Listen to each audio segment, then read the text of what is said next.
your sideline. Let's go! Let's go!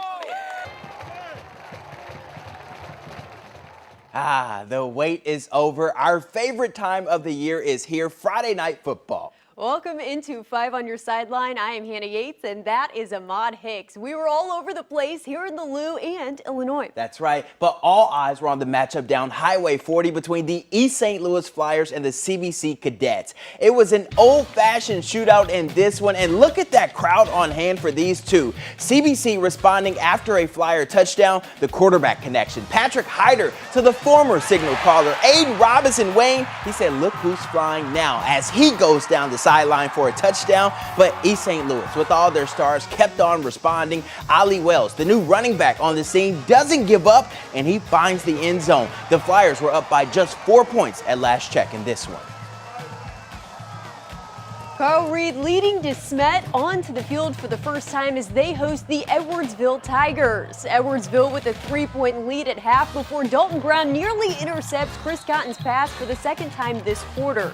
Then Jake Curry looks for a pass, but DeSmet's Christian Gray does the same.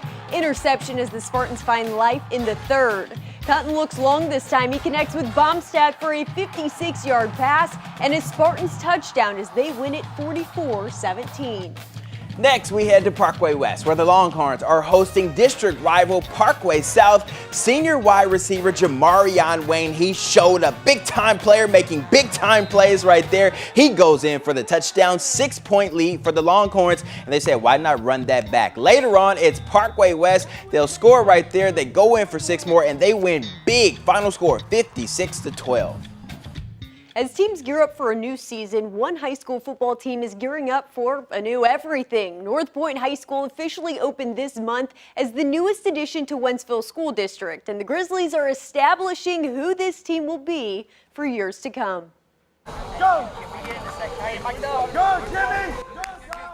More than 40 high school football players walked onto a brand new football field this month at a new school with new teammates, a new playbook, a new head coach, and a new mantra.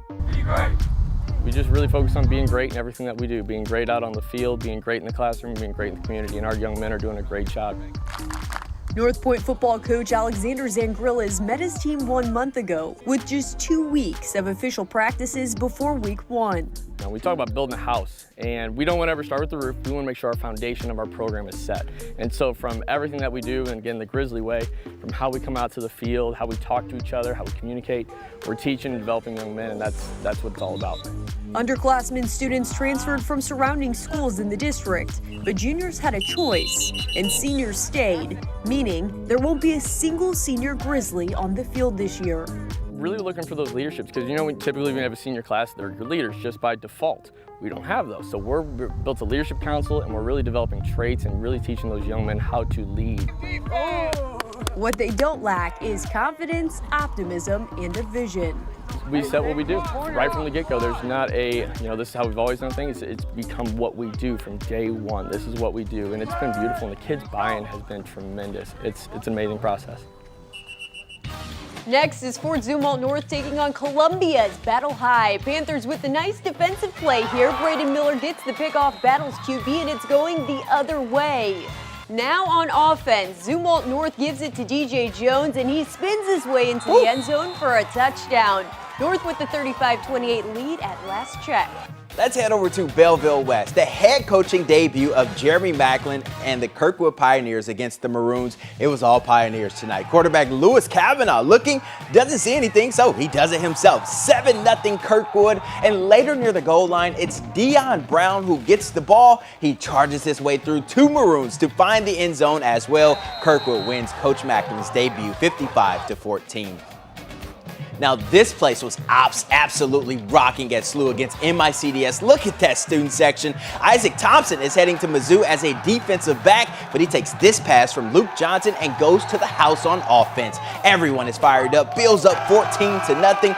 Then in the second, Johnson finds the big man, Zach Ortworth, in the end zone. And at last check, SLU had the lead 28-21.